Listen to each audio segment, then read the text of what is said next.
However, if you then divide east, west, and north, south, the positioning of the Sphinx in relation to the spiral and the pyramids, that ratio of this length to this length is E divided by pi, which is the key constant ratio of Cydonia.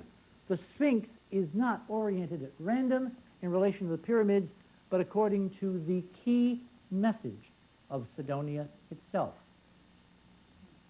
The basic model of the Sphinx is this lion-man interface. Two creatures. Now, why those two creatures? Why the body of a lion and the head of a man? So with that as prelude, and the idea that maybe somebody who knew a little bit more than the Old Kingdom Egyptians might have had a hand in this spot on Earth, we began to look seriously at the possibility that there was more than a passing connection between this awesome structure and the monuments of Mars. In particular, the actual image of this thing as the embodiment of these two creatures, feline and hominid. And that's when we began to do a series of enhancements of the face on Mars, which Vladimir Ivinsky, can be credited with somewhat independent discovery and invention. And in his Soviet Life article for August 1984, he called this the Martian Sphinx. Well, take a look. As you progress through the various imaging enhancements, this is high sun now, all right, you can very definitely see that this guy has a simian proto-human look. What you then do is you take the halves, all right, and you fold over. All right, let me go back one. You fold over this half, all right, onto that half so that you can actually get a mirror image, and it's very definitely primitive hominid. It's not Marilyn Monroe or Paul Newman. Why is it primitive hominid? Might it have something to do with how old we think this thing might be? Circa 500,000 years. Hold that thought. Then what we do is we go back to the original, all right, and we then take the right half and we do the same thing. We fold that over and we get this.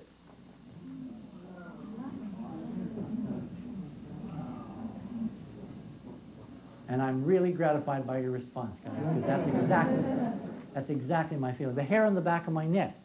When I realized that what we were looking at in the monument of Mars, the face on Mars, was the fusion of the hominid and the feline, the fusion of this persona from this, I realized that what we were seeing was, of course, sphinxes, literal embodiments of sphinxes on two worlds linked by the fundamental constants of Cydonia over and over and over again. Science is driven by the numbers. In fact, a noted astronomer some years ago, Sir Arthur Eddington, once remarked, "Gentlemen, you do not have a science unless you can express it in numbers." With the discovery of the repeating fundamental E-pi connections now, firmly linking Cydonia and Giza, those numbers are telling us something profound. No longer is a terrestrial connection dismissible as pure projection. In fact, the discovery of the feline nature of the Martian Sphinx raises such implications that we must consider seriously a re-examination of our history in light of Cydonia itself. But independent of our own research, for many years it turns out that others have been pursuing numbers equally intriguing. For instance, there's a gentleman named Carl Monk, an ex-Air Force engineer who for 10 years has been working on something he calls the global grid, or the global matrix. Carl's work, which fills literally rooms of handwritten pages, because he began before the era of cheap calculators, now turns out to be intimately connected with our own work and the monuments of Mars. Carl's work, which came to my attention when he wrote a letter some months ago, and then subsequently joined the Mars mission team, is contained in this book, this volume, which, in fact, contains almost everything you'd want to know about the grid, and don't probably have time to read. 10 years of work. The bottom line is this. This grid, which now apparently encompasses this planet, is specifically connected with the tetrahedral mathematics we've decoded in the monuments of Mars. And it connects such extraordinarily interesting and diverse places on this planet as the Giza Plateau, the fabled ruins at Stonehenge, the sites at Avebury, Silbury, then Guatemala, the Indian mounds of North America, including things like Serpent Mound, and finally, an isolated plateau in the middle of South America, high up in the Andes, 13,000 feet, called Marcoasi. All of these, and by no means is this list comprehensive or exhaustive, all of these now seem to be connected by a system that is both elegant and profound and is rooted in the mathematics that we have discovered at Cydonia. What you probably have to do is to look at this as you would look at a hologram. How many have seen a hologram? It is not a photograph, it is a plate, a photographic plate sometimes, that records on it an interference pattern that is a mathematical transform of the image of which it is taken. And the neat thing about holograms is the whole thing stores the information.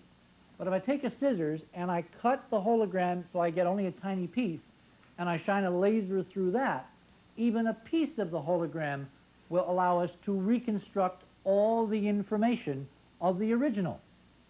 So holograms are very well adapted for storing information against entropy where there will be degradation with time.